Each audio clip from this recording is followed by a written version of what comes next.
Welcome to the Virtual Memories Show. I'm your host, Gil Roth, and you're listening to a weekly podcast about books and life. Not necessarily in that order. You can subscribe to the Virtual Memories Show on iTunes, or use our RSS feed with your favorite podcatcher.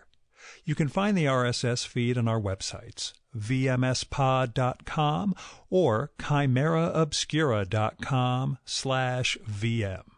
We're also on Twitter, Instagram, and SoundCloud at VMSPod, at Facebook.com/Virtual Memories Show, at virtualmemoriespodcast.tumblr.com, and on YouTube by searching for Virtual Memories Show. And if you like this podcast, please go to the iTunes store, look up the Virtual Memories Show, and leave a rating and review for this podcast. Now, you can support the Virtual Memories Show and get access to exclusive content with a recurring monthly donation via Patreon. Just visit patreon.com/VMSPod and set up your level of support. Every week you'll get new material from our patron-only blog, and you'll also get to listen to my quarterly bonus podcast, Fear of a Square Planet, which features extra material from our guests and is only available to supporters of the show. So visit patreon.com/VMSPod or paypal.me/VMSPod and help me continue to produce smart conversation about books, art, comics, and culture every week at the Virtual Memories Show.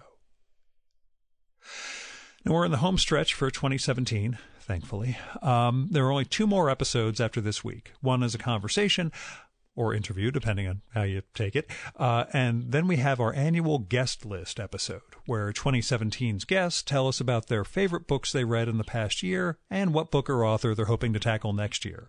Sometimes I do it a little earlier in the year, but I figure that'll be like December 18th or 19th. That'll give you guys enough time to listen and think, oh my God, I got to order that book for Christmas or Kwanzaa or a week after Hanukkah because I'm a bad Jew. Anyway, it'll give you ideas for great books for next year. And that's what this show is about. Now, this week's guest, she just wrote one of those books that I'm going to kind of foist off on lots of people for next year. Her name is Vanda Krefft, and she is the author of the fantastic new book, The Man Who Made the Movies, The Meteoric Rise and Tragic Fall of William Fox.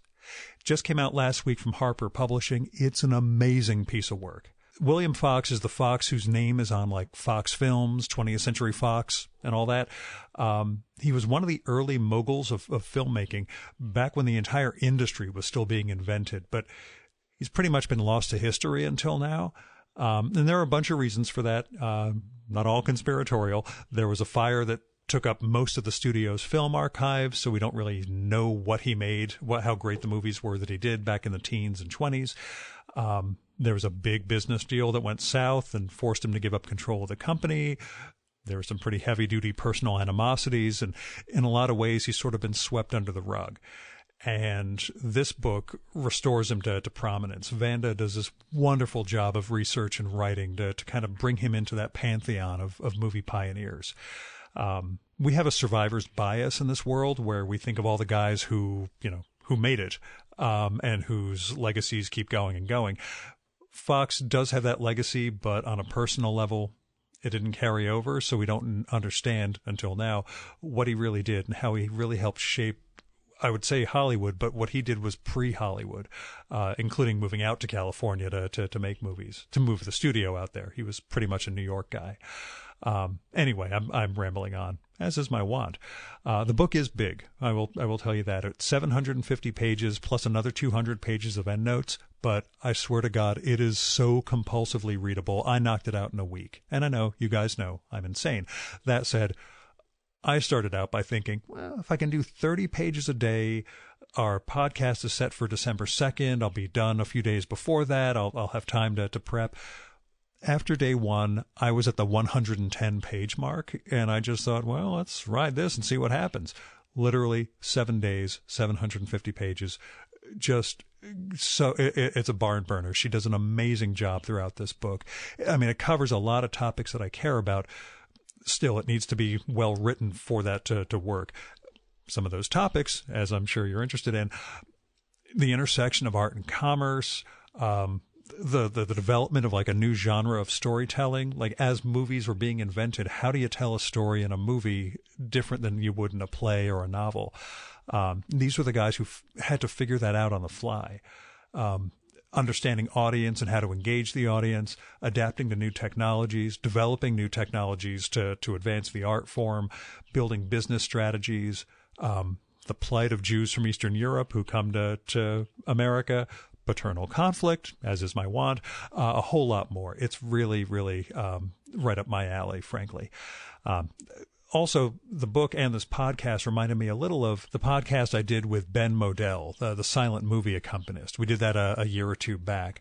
And you really should go listen to that one after this. They both approach that storytelling idea and how you reach an audience when you don't know what the audience is yet, and how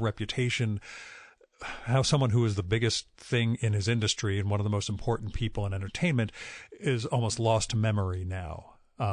Vanda deals with that extensively in the book, and that's part of the conversation with Ben from a couple of years ago.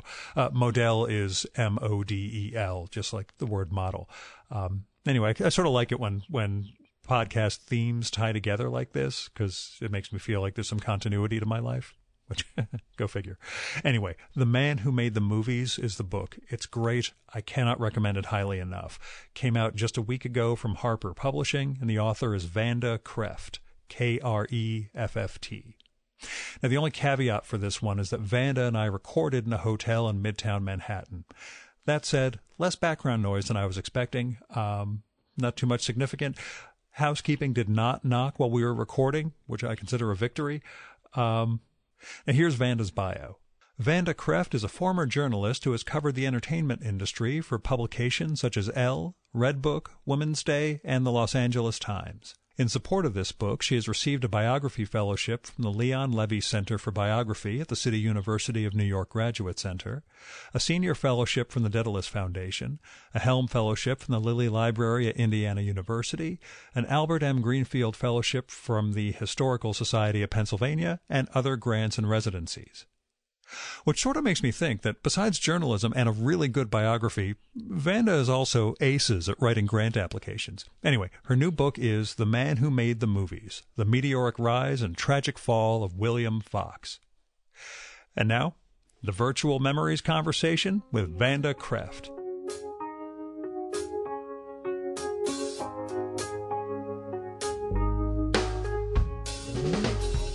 I managed to, I think I told you, read it in a week. Yeah, which is, thank you. Yeah. Well, it freaked out Langdon Hammer worse when I did his James Merrill biography in 18 days, because that's... How long is that? About 1,000 pages, and took him 13 years. And okay, so there's somebody who's longer than me. Okay, yeah, I like those stories. Yeah, and then the endnotes. Yeah, but yeah, I do want to say... You mean his was 1,000? I think it was 1,000 of the actual text. I'm pretty sure I have to look it up, but it's 33%. But it's also in that case, his Merrill's story is a bit denser than William Fox's. Really? Fox's to me, that intersection, and we're recording now. I'll edit down, but this actually seems like a good point for us to start talking. There's a flow to the whole book in terms of the development of an art form, the advances in the technologies that are used behind it, the ways of understanding what the audience is and how to build for them. That, well, it forms a curve and a sweep. And I don't know if that's, that was extant or that's, exactly how you built it. Whereas with the Merrill book, there's just so much and so many different phases of the guy's life. It can get a little more difficult to create a continuity. Yeah. So the upside of what I'm saying is, I don't want to say it's easy to read your book in a week, but, Well, thank you. That is very nice. Yeah. I really tried to construct a narrative arc, to have, and the information was so widely scattered and it didn't automatically fall into place. But I tried to think, what is this person's journey? Where does he start? What does he want? And what does he go through to accomplish it? And then, of course, what happens? And the dream falls apart at a certain point. And then at the end, the question that interested me is, he doesn't get to be the person he wants to be. how does he go on in life? I thought that to me was really as interesting a question as the beginning of how do you go from nothing to the very top? What do you do when you realize you're not going to be the person that you want to be? You're just talking to me now, aren't you? This isn't about William Fox at all. This is about my failures as a writer, is it? Let's actually start. How did you get started with the book? How did the idea first come to you? The idea came to me because I was very good friends with his niece, Angela Fox Dunn, and she's the person to whom the book is dedicated. And we were both freelance journalists in Los Angeles, and she was such a character. She was a real storyteller. She's one of those people who isn't like anybody else. And she actually knew Fox, although he always lived in New York. He and his wife would come out for a couple of months, stay at the Ambassador Hotel in LA, and she and her mother would go and visit. And so she was full of stories about Fox. And there also seemed to be a sense of tragedy that surrounded her, and she was a very upbeat and energetic person, but there seemed to be she seemed somewhat haunted by the past, and as if there had been some tragedy there that you really couldn't easily move on from, and that intrigued me, and I wanted to figure that out. So then when I left journalism, because it was a dying field, and I went to graduate school because I didn't know what else to do. So I went and got a master's in communication from the Annenberg School at Penn, and had to write a thesis for that. And I realized I really loved doing in-depth research. So coming out of that, I thought, well, why don't I write a book? And I thought, well, what am I going to write a book about? And then I thought, well, what do I have in my hand? And I realized, well, there's this story, there's the Fox story, and let's see if anybody's done it. And lo and behold, nobody had done it. So I thought, okay, I'll do it. That's my subject. Except for Upton Sinclair, as you point out in the book. But that's a different thing, I know. Right. But remember, Upton Sinclair is 1932. He did that, and there's more to the Fox story than that. And, of course, he just focuses mainly on the battle for control of the Fox companies, on what Fox portrays as a Wall Street conspiracy against him. Mm-hmm. So I was interested in the larger frame of his personal story as well. Yeah, how long did it take to research or write? I guess the whole shebang. Well, what I'll admit to is 10 plus years. Yeah. It might have been a little longer than that, a few more years, but yes. What was the toughest stuff for you to find in that case? I mean, were there threads that as you started to pull them, you realized they were attached to? Not really. Okay. Not really. The information was so widely scattered that it was a process of really patching it all together. One of the main sources was actually the Sinclair book that you mentioned. Not so much the book itself, but the source material for that was that Fox went to Sinclair's home in Pasadena and recorded a series of did a series of interviews with Sinclair that were transcribed. So there were these transcripts of the interviews that had a lot more personal information in them and some funny anecdotes, things that Sinclair didn't use because they weren't really that pertinent to his theme. And fortunately, Sinclair saved those, and they were at the Lilly Library at Indiana University. So when I found them, that was really my starting point. Because there's Fox speaking directly, and there's almost nothing of Sinclair interjecting. Fox just talks and talks and talks. So that was a good place to start. And then the studio really didn't have anything at all. They had nothing from his era. I shouldn't say nothing, but they had only very minor materials like extras contracts and things like that, and a couple of memos. So that wasn't really very useful. Another important source were legal documents. And fortunately, William Fox loved to sue people, and people loved to sue him. And initially I thought legal documents would be really dull and dry. But in fact, they can be a really good source of information because when people give depositions, they have to answer all kinds of interesting questions, like, how did you meet so-and-so? And they go into a lot of kind of context information that maybe isn't quite relevant to the legal issue, but it's really helpful. They also have to state addresses and, some other personal information. So that was also really useful. And sometimes there was one case where there were some personal letters submitted as evidence, which where else was I going to find those? So, and other than that, it was people's oral histories or memoirs, anybody who was around him, because of course he was famous, so he knew a lot of famous people. So I'd go and try to see, well, let's see if they had anything to say about Fox. What were your ideas going into it of who he was? Oh, that's a great question. And how did that... Because my ideas were really very different about who he was.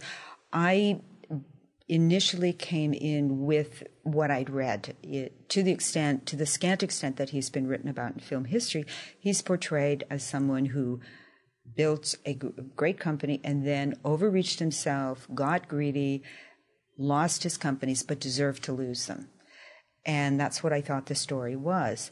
And then as I did more and more research and dug through all the original material, I realized I don't really think that's the case. When I looked, he's criticized particularly for the 1929 deal to buy Lowe's Incorporated, which was the parent company of MGM, which made him very briefly the most powerful person in the motion picture industry worldwide. He had the number one company at that point. And that is criticized as being a foolish purchase. He never should have done it. He overextended himself, got himself in over his head, and he deserved to be punished by losing his companies. But when I looked at what actually happened, first of all, at the time, it was really celebrated as a major coup. And he took many, many appropriate steps to make sure that to try to make sure that this deal would go through. He consulted with the Justice Department, with the official who was in line to become the Attorney General under Hoover. And everybody said Wild Bill Donovan was going to be the Attorney General. It didn't happen. Hoover made a different decision at the last minute. Donovan had assured Fox, don't worry, we won't object to this acquisition. Fox also had lined up long-term financing, but he didn't get it in place before the stock market crash. And why didn't he? One of the major factors was he was in a serious car accident in July 1929 that laid him up, removed him from the action for about 3 months, those 3 crucial months before the stock market crash. So then I had to change my interpretation and see him not as somebody who was, say, obsessed with personal power, but what's he really after? And I think what that changed to is he really wanted to make important contributions to American culture, and that he really believed he was the rightful steward of the motion picture industry. And that's what he wanted. And he got hit with a series of incidents of bad luck. Not to say he didn't contribute to his own downfall, because nobody's perfect and everybody makes mistakes.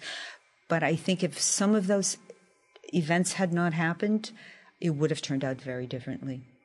You also, within that I believe, what was it? Tragic fall, meteoric rise and tragic fall. Mm-hmm. Within the tragic fall, there's also a sense of conspiracy among Wall Street bankers, as to whether to bail them out or to exert the leverage that they had to screw him over. Yes. I guess, to what extent, what proportion, I suppose, would you attribute to, fate, hubris, anti-Semitism or classism and conspiratorialism? I know it's all one big matrix of forces, but, did you come out of that with, wow, they really did not have to do this to this guy? Yeah. I think that really was the single most important factor, but he contributed to that. He was reluctant to do business with the Wall Street financiers because he thought they don't really do anything. They don't produce anything. He's doing the hard work. He's built this company. He's running it, and all they do is supply the money. He did not want to let them have control, and he resisted them. And he had done some stock offerings himself through various unorthodox channels they worked, but he had built up the resentment of Wall Street firms because they didn't get their cut on these deals. So they weren't exactly on a friendly basis at that point. They were reluctant to help him on that basis. And let's not forget also AT&T's role in this. AT&T, the parent company of Western Electric, which was manufacturing the sound equipment that was being used by the motion picture industry. And this is at the time, the late 1920s, the rapid transition to sound. Fox had some European patents that he was threatening to use and to possibly challenge Western Electric's monopoly, basically a monopoly on manufacturing the equipment. And they decided he's too much of a threat to us. And so they were a factor, I believe, in influencing the banks not to bail Fox out after the stock market crash. His problem was that he had made, in order to buy the Lowe family stock, to get control of Lowe's Incorporated, he had borrowed $27 million from two sources for 1 year. One of the sources was AT&T, and AT&T and the banking firm decided they don't want their money back. Yeah. They'd rather call him on the debt and take the... Right, but they would, and so they're blocking his ability, and this is my interpretation, but I think the evidence supports it. They were blocking his ability because of their influence with the banks. They were a hugely wealthy corporation, that they were blocking his ability to get extensions on his loans or to get the money. What he wanted to do, first of all, was to get the money to pay back these two short-term loans. And it was cases such as the Chase Bank. He had a $400,000 loan, and he asked for an extension, and they wouldn't give it to him. Meanwhile, several months later, the Chase Bank finances Harley Clark, a Chicago utilities man who knows nothing about making movies. They gave him many millions of dollars to take over, to buy Fox's control of the Fox empire. So why would you finance somebody who knows nothing about the movies and throw out the guy who built the company, who knows everything about them? Mm-hmm. Have you had blowback at all from old-time Hollywood scholars yet? Is that well, actually, this is there's an interpretation of. Has any of that? I haven't, but good. I won't say that won't happen. Oh yeah, no, it will, because on the internet somebody knows more than you about some minute thing. Mm-hmm. But yeah, I did find it, I'd say, very artful in terms of being able to weave something that, if I tried to describe that portion of the book to someone, they would say that's really uninteresting and dry. But to me, the way you frame it within, again, the sweep of this guy's life, it's absolutely compelling in terms of getting from all the art that they have to develop to do this, the business models that have to form the new technologies, et cetera, and then to see who you piss off in the process and what happens to you. That's, they just think a fantastic story. And again, you didn't have a sense of that, a level of almost Greek tragedy going into this? I didn't. Okay. I didn't. No, I was not aware of all the forces that were conspiring against him. We'll go with conspiring. Yeah, what was the... This will sound like a dumb question, but I'm full of those. Sort of the biggest mental hurdle that you had to overcome just to kind of contextualize that period. I mean, obviously there's, they didn't have cell phones back then. But, what was the, were there moments of like, I don't understand why people behaved X, Y, and Z, or was it close enough to our own time and experience? I think in many ways it was close enough to our own time and experience in the aspect of corruption and... I don't know what you're talking about. And it's rather chilling when in today's environment you hear about government removing regulations, and you just think, well, we're setting ourselves up for another one of these types of incidents. Because what I saw looking back there is that if you don't have restraint, then people are going to behave in ways that are not particularly moral, but are not illegal. And there's a strong push to that, because if other people are doing it and you don't do it, because I believe that Fox really was a very moral and decent person, and some of the corners that he cut, I think he did because if he didn't, he would fall back. He would not be able to achieve the dreams that he wanted to achieve. And so he's put in this quandary of, you have to sort of shake hands with the devil. Otherwise, you're going to fail. But you just try to do the best you can as you go through. So I think, but on the other hand, it was hard for me to understand why people would behave in such an extremely greedy fashion and why they didn't. And I think you mentioned anti-Semitism. I suspect, it's really hard to nail that down, but I think that in a you seem to ascribe it more to a nouveau riche, or it's less that he's a Jew; it's more the type of Jew. Being a Lower East Side Jew is not as good as being a Rothschild or a Pincus. Correct. Coming from an upper class German background, he's the wrong sort of person that they don't want to help. In addition to his resistance to the financial establishment, but he was. Oh, sorry, where were we? In terms of why people behaved or why they did. I had difficulty understanding why they would not, if they're really greedy, why don't they help the person, or at least why was the resistance to him so strong when in late 1929, early 1930, he had built these companies out of nothing. They were at the height of their prosperity at that time. And how people could be so foolish as to wrest control away from somebody like that and give it to somebody who doesn't know what they're doing, other than perhaps they just didn't respect the motion picture industry and they thought, well, it must be easy to do. If he could do it, it's got to be easy.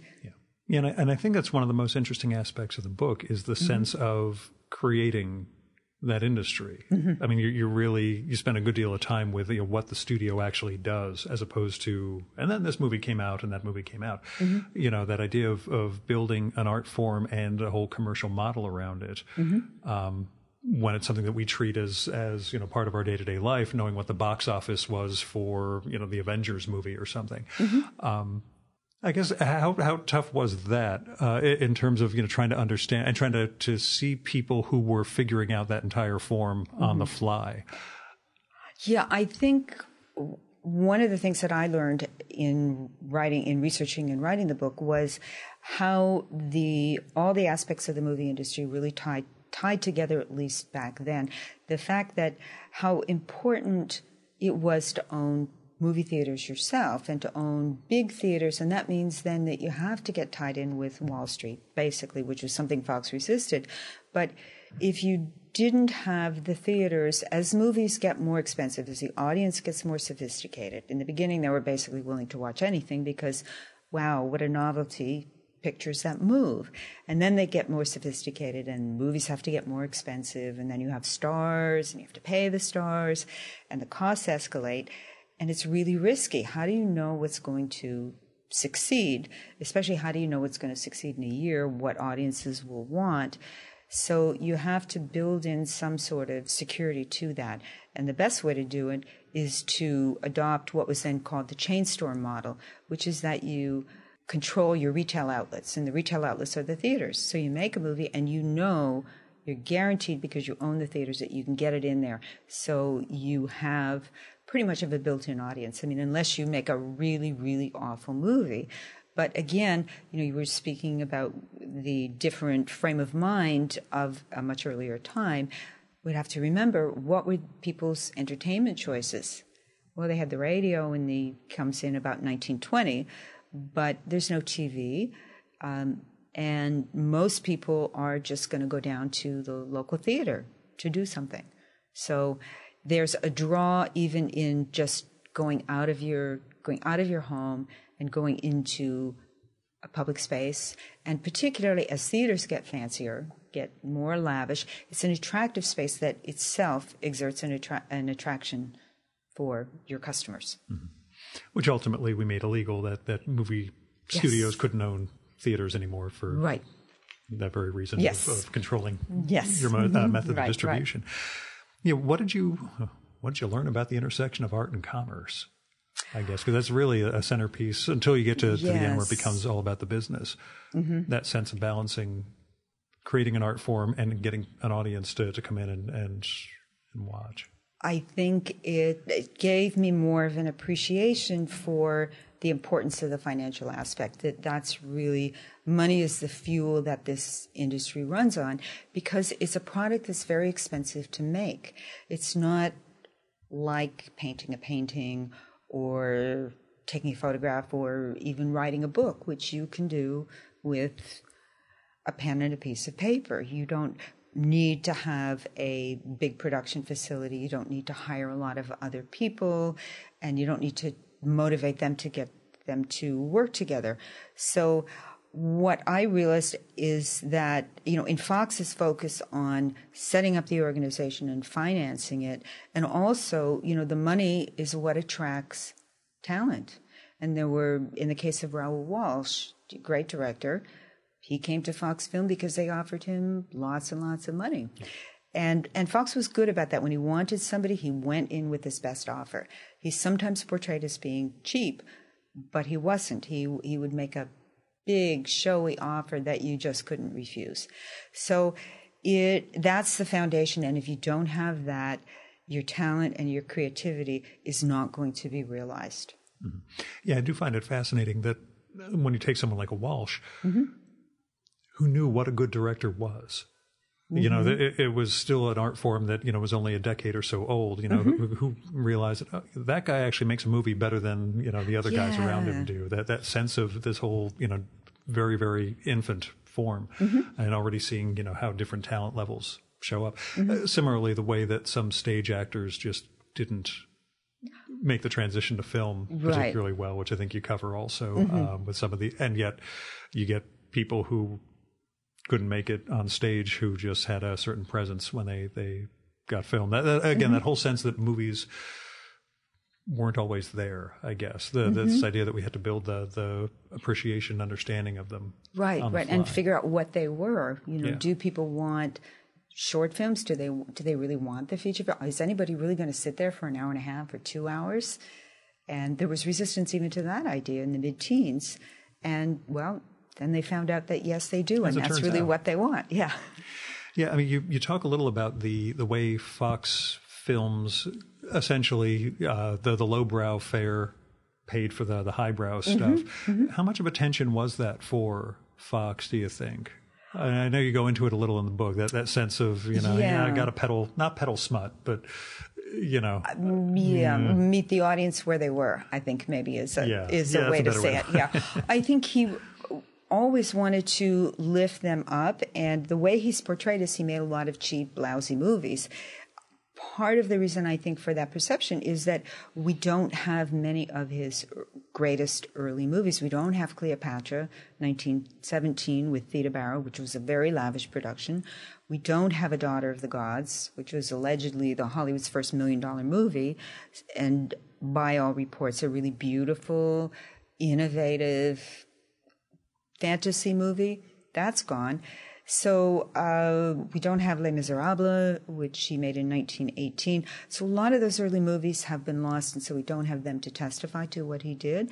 And so that indicates to me that he really wanted that he saw movies as an art form, and he wanted to make them and pour all the money he could into them. But at the same time, he also used, even for his crummy movies, he would reach for very respectable source material, operas and well-known books. So he was always trying to, I think, make good cultural products. Another thing that I think comes into it is the role of the audience in terms of perceiving the movie. And for instance, there was a movie that he made, which was initially it was called The Nigger. Now, that sounds really offensive to our ears, but that was based on a play that had run very successfully in an upper-class New York theater, and everybody acclaimed it. It was written by a Harvard graduate. When it goes to the movies, it becomes offensive, and he changed the title, perhaps because of the sort of audience that it attracts and the way that it's perceived by them, and it kicked off a big protest, and he changed the title to The New Governor. So that's another factor. The movie is not just a set product. It's also a factor is the way the audience is perceived, where it's shown, the audience who watches it, and all of that really colors what it actually is. But to get back to your original question, I think he wanted to move the audience forward, and he wanted to lift them up. Besides all the missing films, which went up in a fire, I think in 1937? Correct. Okay. Yes. See, I remembered. Yeah, very good. What sort of missing thing do you wish you had for this book? Was there a missing testimony or deposition that you said, man, this would have really illuminated?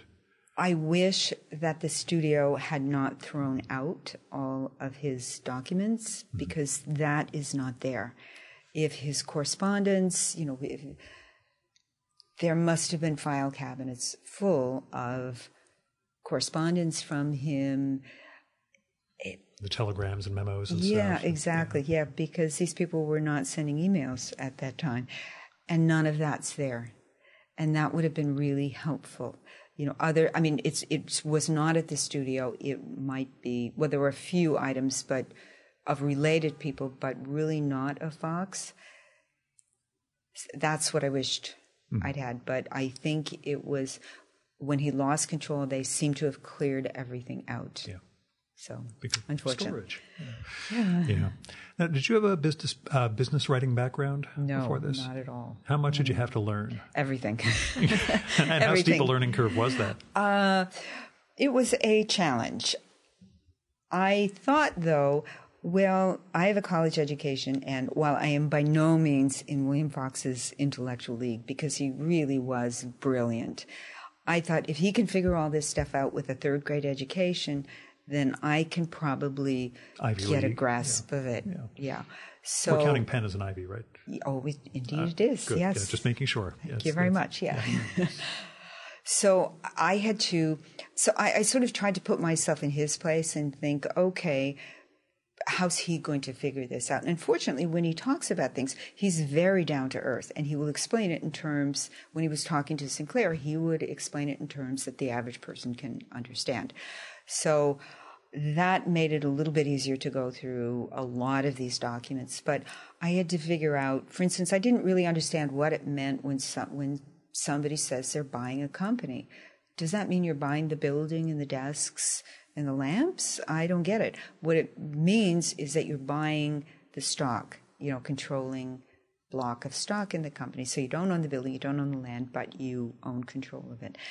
And then figuring out things like, what does short selling mean? How does the stock market work? What does buying on margin mean? All of that. What is a debenture? And I don't remember what a debenture is, but I have it in the book. I always get screwed up by trying to understand the whole bond structure. So that was my downfall with the power broker. Okay. Robert Moses. Yeah. And that was I get it, but only while I'm reading this. Like once I stop, it just sort of. Yeah. That's what happened to debentures and me and that. But the definition's in there because I found it somewhere. Yeah. So I thought, okay, I'll go back and look at it. Besides having to learn business, what did you learn about yourself in the process of this? That's a good question. Outside of you're capable of writing a 750-page book with 200 more pages of notes. Yes. Thank you very much for... I'm trying to make it seem less daunting. Yes. Thank you. I appreciate that. That's a good question. I don't really, I guess I haven't really processed the whole experience of writing it enough to realize that. I think probably if you were to ask me that in 6 months, I would have a much better answer. I think maybe just the fact that I could produce a piece of work like this, a lengthy project like this, and stick with it. And I suppose I was surprised that I didn't lose interest in it, that over that length of time, that there was always something interesting about Fox. What was your reaction when you saw the printed book? Not the 2-volume manuscript copy or the typescript copy that I got from the publisher, but which was thicker than this book. Yeah. But the actual book, what is your knowing that you've worked in journalism, you've seen your name in print. Right, in print. It was a different experience having a book, having a hardcover book, and having a lovely cover. I think it's really a really nicely designed cover. And I thought, it's really going to be nice to have this on my shelf. So there was a feeling of pride and a feeling of accomplishment, definitely. And normally I ask this at the very end once the guest is completely knocked out and punchy, but do you think of a second book? I definitely would like to. I really loved writing the book. I loved doing research. That to me was like detective work. And, well, if I'm looking for this piece of information, where might I find it? And then what library would it be in? What are 15 different ways I can do a Google search to try and dig it up? I love doing that. And as compared to magazine work, where, as you know, you have a deadline. Got to turn it out. Yeah, and you can't, you're always stopped in terms of the depth of research that you can do because you don't have time and you have a fixed deadline. So I love the experience of being able to continue digging and finding out what you didn't know that you didn't know. Mm-hmm. So I would love to do another book, but I'm still mulling over some various subjects. I don't really have one that is. Sure. And that's the thing. I always hold off on asking anybody the really strict question, especially with nonfiction, because A, you don't want to give away your idea. B, you don't want to jinx it. So. Correct. Yeah, good. But I don't really have one, so I'm not withholding anything. Given that Fox may or may not currently be selling its media properties, yes. Did you see any parallels? I don't know how deeply you've looked into that story of them, maybe selling a bunch of the entertainment side of the business. Did it seem fortuitous or weird that sort of thing was coming up just when this book was coming out, or is that a... Well, as you say, I really didn't look into much of that. Yeah, I wasn't sure if that's something that overlaps at all, because it's such a different world now. Yeah. I mean, you still have these media moguls, but it's so much more corporate in a sense than it was. Yeah. The one recent news development that struck me as being a bit odd or ironic was AT&T's bid to take over Time Warner, because AT&T had wanted to buy Warner Brothers way back in the 20s. That's funny. I forgot about that. Yeah. And they had the chance to do so for $6.5 million. And all they wanted to pay was $4.5. And Fox comes into it because he was the intermediary in that, because the Warner Brothers and AT&T were at war basically over sound. Yeah, it was over sound. Technology. They thought that the Warner Brothers were a bunch of hicks and they didn't know what they were doing, and they were just sort of incompetent bumblers, and they wanted to get rid of them. And the Warners, of course, didn't want to let go, and they kept hanging on, and they kept being so difficult to get rid of. So AT&T/Western Electric came up with the plan, okay, let's just buy the company, and then we can control it. But they were so dismissive toward the Warners that they wouldn't pay the extra $2 million. And... Yeah, I was going to say, when you first brought up the Fox-Lowe's deal and how everybody at the time thought it was wonderful that, once upon a time, AOL Time Warner seemed like a good idea too, in early, was it 2000 or beginning of 2001? But anyway, right before the crash, which was a sign we were headed to a crash. Actually, another question that comes up in terms of trying to write anything historic, covering a historical period, blindering yourself to, well, obviously the Depression is coming, the stock market crash happens in October, and putting yourself in the mindset of people who don't know that's coming. The same thing with, why didn't all these Jews leave Eastern Europe when they could have? Well, they didn't know this was how things were going to progress. Did you find yourself having to correct for that periodically with they don't know a depression's coming, they don't understand this, and I need to, Yes, that's a really good point. Because one of the things that I've seen sometimes in film history is that people look back and evaluate events with hindsight. Which is a much shorter way of putting what I just said, but go on. Okay. Yeah. And so because we know that the Depression started after the stock market crash, they look back and sort of attribute events that are occurring in 1930 and saying, well, these companies are going broke or their business is way down. But the depth of the Depression did not occur until the summer of 1932. And basically in 1930, nobody realized that they were in the Depression. And one thing that was surprising to me was the level of spending in the movie industry in mid to late 1930. They were just spending like money was falling from the sky. And it's you just sort of wanted to reach through and shake them and say, no, don't do it. You're in the Depression. Don't you know that? We have all this black and white and sepia film. You should know this by now. Yeah. You do have a line from the book I wanted to ask about that Fox had believed in a vision of America that was never as true as he'd wanted it to be. Yeah. How do you characterize that vision? That he was very optimistic. In some ways, he was really an innocent, and he believed that at the very top that things worked correctly. And so what you had to do was cut through the middlemen. So he knew from that, say, local politics in New York were corrupt. He knew that, but he believed that when you got up to the level of the federal government, that there was truly justice and that the situations that were problematic at lower levels would be set right. He really believed in Hoover. He never let go of the idea that Hoover didn't step in to help him. And he appealed to Hoover. He went and he had lunch at the White House and he asked them, just tell the bankers to lay off. And Hoover's kind of a glad hander and, oh yeah, you'll be fine. And I think basically did nothing. And he didn't get justice. And he was very patriotic. He believed in America. And I think he just didn't realize that corruption would go to the highest levels, not necessarily of the federal government, but in terms of Wall Street, which was really frighteningly corrupt at very respectable organizations. Luckily, that's been reformed and everything is... Oh, of course, yeah.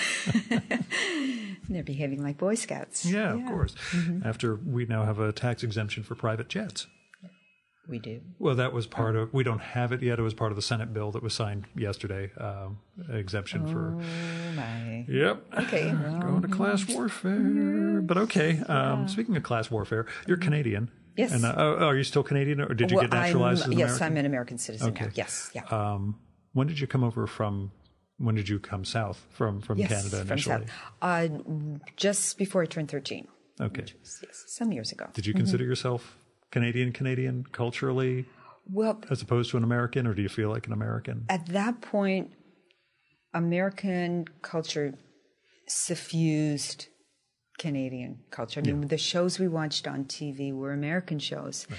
And the only difference being we just didn't get everything that you had. So we were all sort of dazzled by American culture. So there wasn't that much difference. Yeah. Did you feel there was, once you were living in the U.S., things you needed to learn? Like, was there something that, oh my God, I never thought, and I know that's kind of young to make those connections and realizations, but, and I'll ask the same thing of Graydon Carter if I ever get him on the show. Were there aspects of being in America that you just weren't prepared for or didn't think of, That's a good question. Yeah. I think the main one was that there was not the same sense of community as we had in Canada, which was really a very sort of stable society. There was not maybe as much of a super wealthy class and not all that much, not as much as here, of economic mobility, which meant you have more of a feeling of you had to be happy where you were and form your relationships there. And people were not, this is just my perception, but that people weren't as aggressively competitive with each other.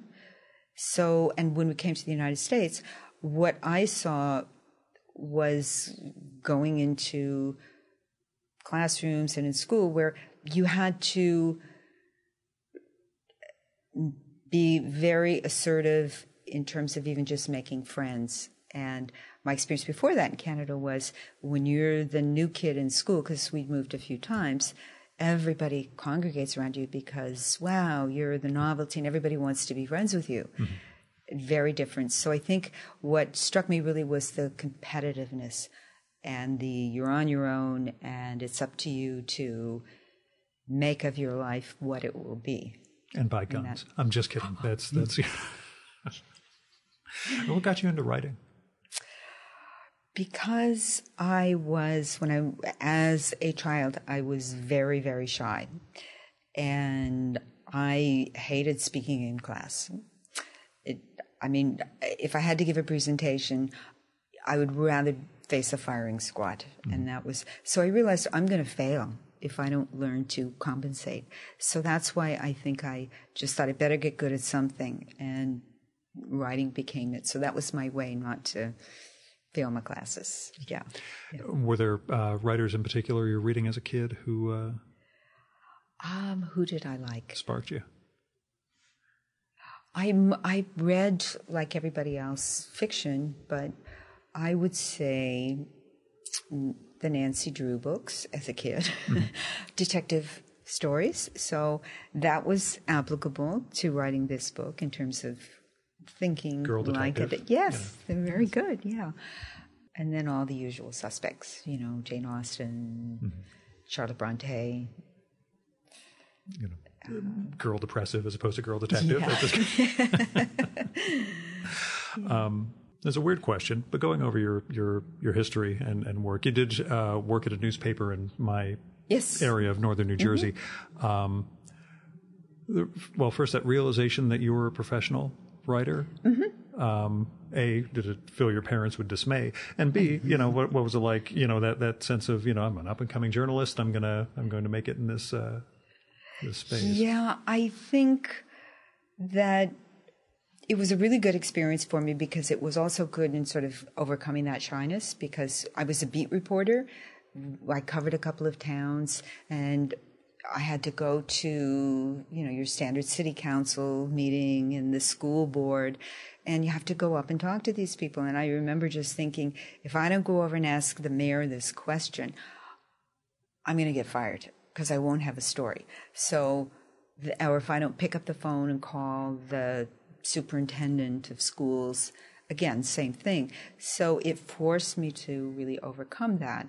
And that was a really helpful experience. But in terms of, and that I think was its main use, I didn't really feel like a professional journalist, or I didn't feel that was what I really and truly wanted to do. I think it was really excellent experience. And I think when I see writers who have a background as journalists, I think they bring something extra to writing a book, writing nonfiction, a better research ability.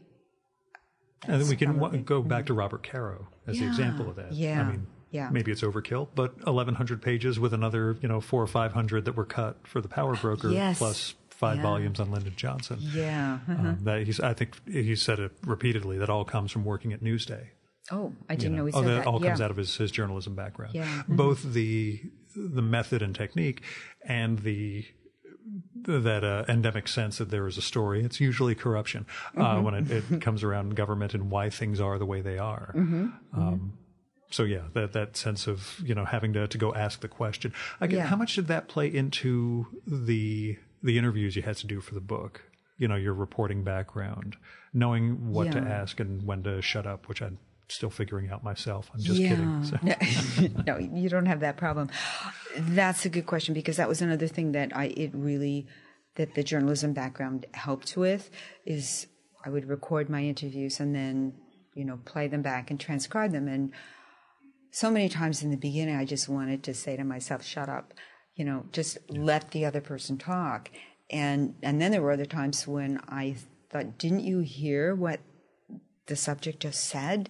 I had my list of questions and I wasn't responding to something very provocative that the interview subject would say. So that's what I think I learned to do, is really pay more attention to what somebody's saying. And when they throw out a piece of information, follow that, even though it's not on your list of questions, and mark your questions, your truly important questions that you need to ask. But then some of them are sort of filler, but go when somebody gives you a lead in a direction, listen to them.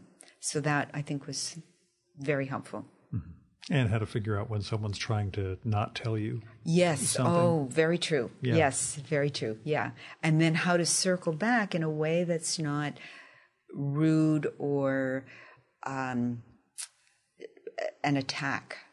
Just how to rephrase the question, like, okay, let them go and then bring them back to where you want, and then they don't come, and you just kind of keep circling. And was there a sense, since a lot of the subjects you would have been speaking to were pretty old, letting them go, but, still having but I want to focus on X, because without naming names, I've had some guests who kind of digress and loop yes. a bit. How much of a challenge was that?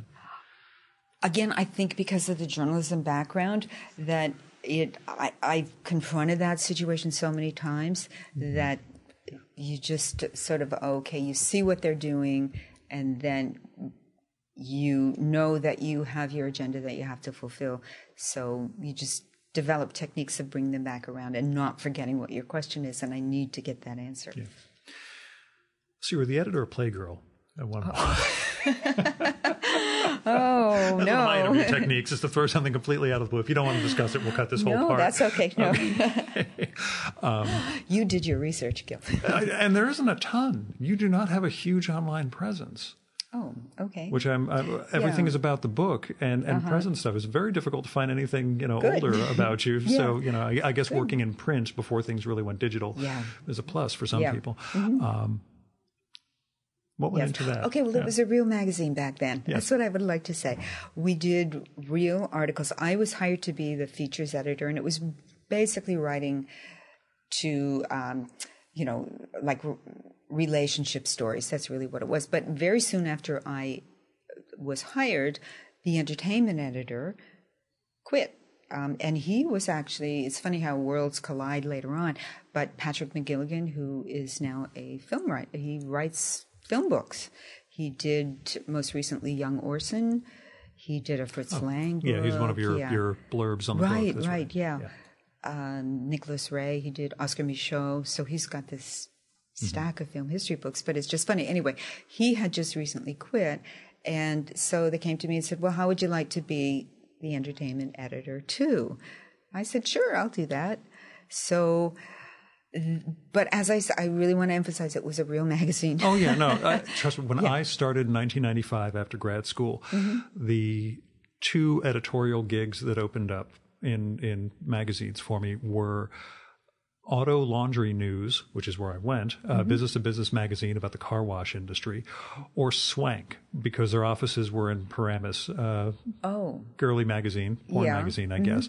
And I really, one or the other, I guess, which is going to be worse for me moving forward, having that on my resume. But lo and behold, I think the car wash thing was actually worse. But anyway, it all worked out for me ultimately. You took the car wash? Yes, I took the car wash magazine as an assistant editor. And but again, I don't think there's any shame, especially in you're coming out of school, you need work. It's not like you're writing porn or something. Right. No, and I there's really no shame wasn't. in writing porn I really wasn't. I've discovered, but I have a secondhand. I've discovered that there's no shame in that.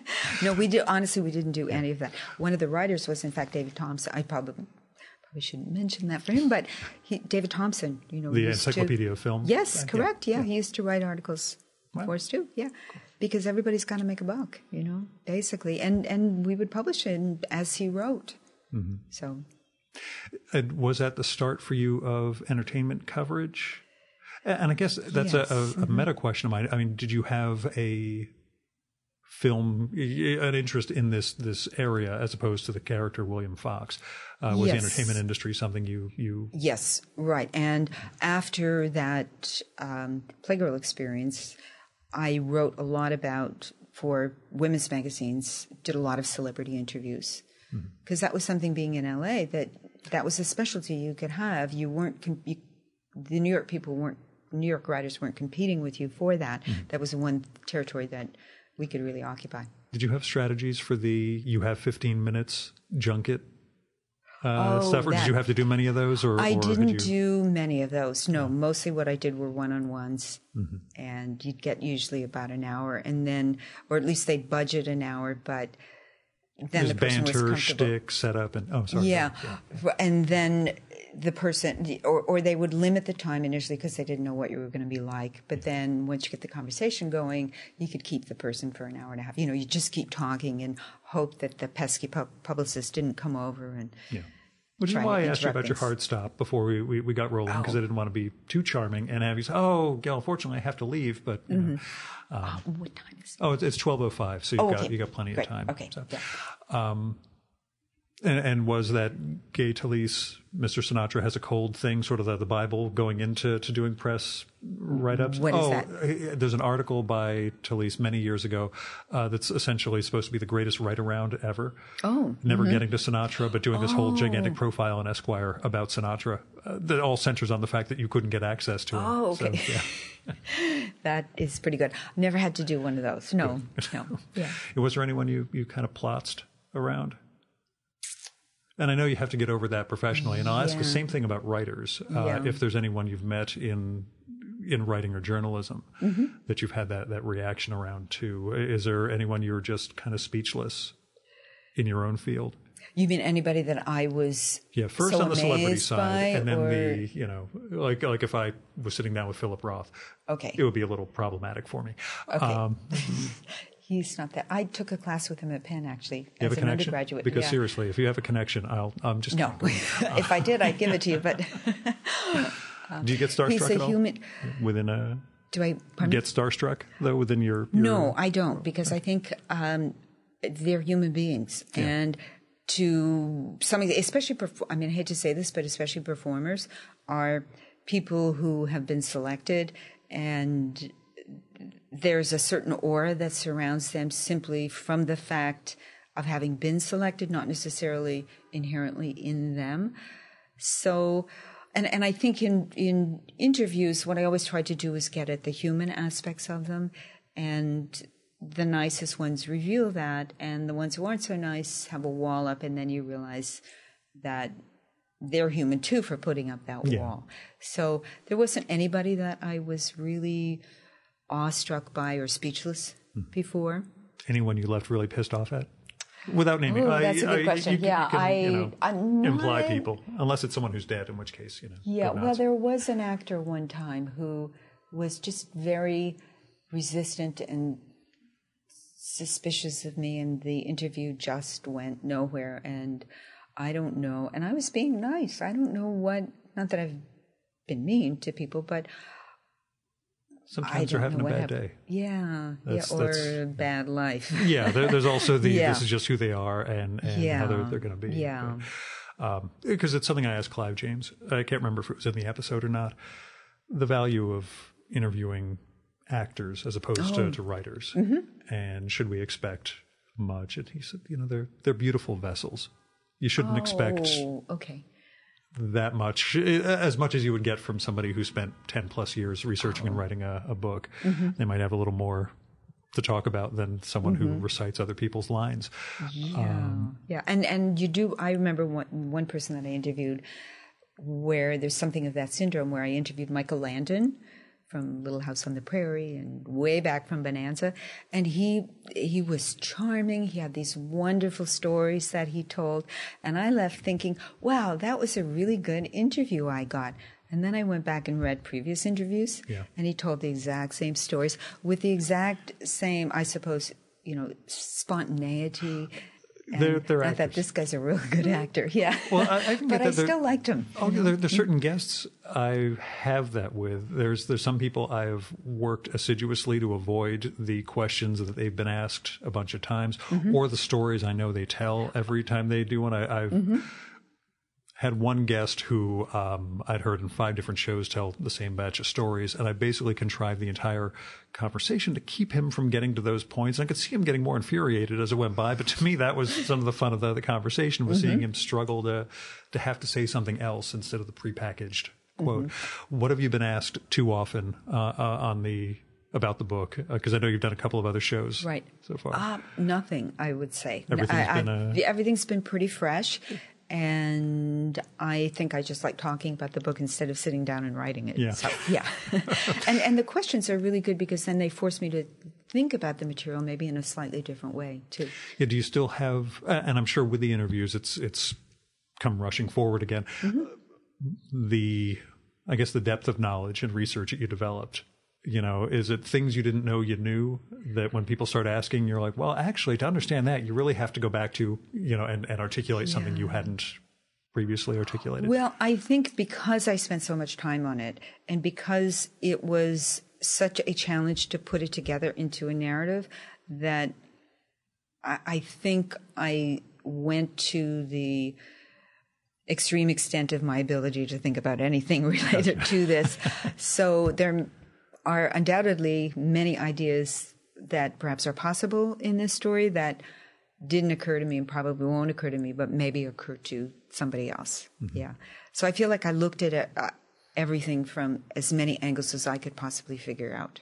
You know, I was trying to break down the matrix of forces in it, not, you know, the specifics, but art, technology, business, finance, culture, and hating your father. Yes. Really seemed to be the key driver. Maybe, you know, Americanness, but you could make that a subset of culture. Is there another theme or aspect that you... Loving mother, yes. Hating father and exalting mother. Mother love is a big theme here. And romantic love, too, because he really had a very unusual marriage. He married his wife, Eva, when he was 20 and she was 15. He never had even another girlfriend, at least that is known. He fell in love with her, he says, when she was age 10, waited for her to grow up. And they were very, very close as a couple. He never cheated on her, never even flirted with anybody else. And he had many beautiful actresses under contract, and some who one would imagine, I don't know this, but I would imagine that there were lots of women throwing themselves at him, but no rumors of anything improper. And he was really, himself, really rather an old-fashioned kind of person. So...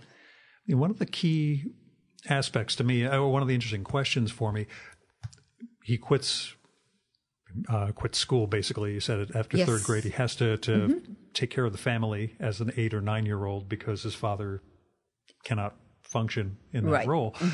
Once he becomes William Fox, basically the children, the whole family is taken care of financially.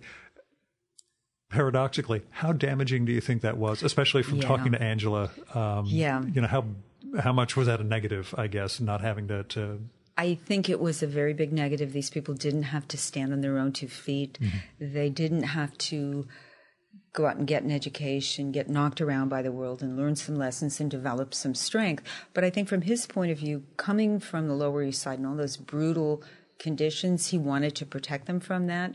And he had the means to do that. And it never seems like a controlling aspect, the way you frame it. Not that he's doing this so that he can manipulate people, but just to protect them. Protect them. Yeah, well, I'm glad that came through, because I really think that that's what it was. That he'd seen many, many people, and certainly made movies about this, of people who were broken by their circumstances. And so by these very difficult circumstances. So he wanted to protect them, and he had the means to do that. But from the stories that I heard from Angela, these people were crippled in a sense, and the daughters they each married, but I think they adored their father, and one of them said, you know, there was never anything we asked for that we didn't get, and he was this much larger than life figure in their lives who always took care of them. And how is any man, even an extraordinary man, how is any husband going to rival that? And I think that was probably a factor in why their marriages failed. And the husbands went off, and at least we know in one case cheated, and the other, I think there's pretty strong evidence that he did too. So I think it would be really, really hard to be a William Fox son-in-law. Yeah.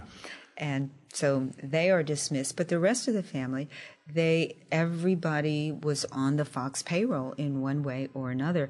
And Angela's experience, her mother being Fox's youngest sister, he supported them. And I remember her telling me that they never went to a department store to buy clothes. The dressmaker came to the house, and she said, and when the windows got dirty, we moved, And she, in fact, had a nervous breakdown. and because she didn't know how to, when he died, and her mother, who was much younger, died 3 months after he did. And so the family was devastated, and then that source of support was cut off, and she had to confront a world. She had to go out and make her own way in the world, and she didn't have the resources. So I think maybe to think differently about what is a nervous breakdown. It was like a breakdown of a coping system that didn't work, and she had to rebuild it, which she did. And she was a very strong person, and then she was successful, but she was not equipped to meet the world as it was. And she had to learn that as a young adult. It's like that telenovela, Even the Rich Cry. I'm sorry, that's just throwing back to an old Mexican TV show. How's the book tour gone? Like, what's the response been so far? I think people seem to be very interested, and the audiences I'm really impressed with. They have great questions. Well, I guess the last question. It's one of the early themes of Fox's work as you frame it. And I wonder what your question or your answer to it is. What to do with all the passions unleashed by prosperous modern society? That was, the question that he's trying to address in the early films. Yeah. The way you frame it. Yeah, I know. I go meta with these things sometimes. Yeah, that's a really deep question. But that was one that I flagged in the 2-volume typescript that they sent me. So. Okay. Did they send you 2 volumes? You didn't it was one? a 2-volume, two bound volumes. Oh, I'll send you a picture of it. Oh, okay. Because you must I have been literally quite alarmed when you got that. 2 450-page bound. I didn't see pieces. that. All I saw was the one metal bound. Thick. Yeah, no, it's a 2-volume, and it was good because when I was traveling and I finished it during that trip to Toronto and Ottawa, I could just take the 2nd volume with me, and I could have unscrewed the pieces charge and the luggage too charge. much stuff. Yeah, you're over the weight allowance. Yeah. So what are we to do with the passions unleashed by prosperous modern society? I think we have to, according to William Fox, we would have to go back to fundamental religious values. I think that's what he was, an observant Jew, and he read the Bible not in a showy way, but I think that when he got into trouble, what he said, he would go back and read the Bible. And I think that going back to core values, those religious values, and also the family values, a phrase that has been used quite a bit. So just being good to the people around you and resisting the pull to absorb yourself in materialism and to leave that behind. So, I mean, certainly he loved prosperity and he loved material culture, but he seemed to use it toward a higher purpose, or he seemed to want to use it toward a higher purpose. So as an end in itself, it was illusory to him, and you need guiding principles to make your way through that. Real last question. Okay. Vanda Krefft. Yes? Ethnic breakdown? Where does that name come from? It is Polish, actually. Polish. Yes. Okay. And it is Vanda, not Vanda. Correct. Okay. Vanda, yes. Yeah. Because that was one that I was sort of puzzling over. As a guy with weird Romanian, Ukrainian, etc. heritage, I was just making sure. But you have a very pronounceable name. Oh, yeah. Yeah. In fact, just yesterday, Google Alert showed up for Gil Roth in an article about the Israeli Navy's new radar system that apparently, during my insomniac phases, apparently I'm also a radar expert in the Israeli Navy. Okay. Or there's another guy. That's a possibility, but I prefer to think of the first, Yeah, I like to think there's a little more adventure going on in my life than just this. But anyway, Vanda, thanks so much for coming on the show. Thank you very much, Gil. It's really been a pleasure, and I'm honored to be here. Thank you.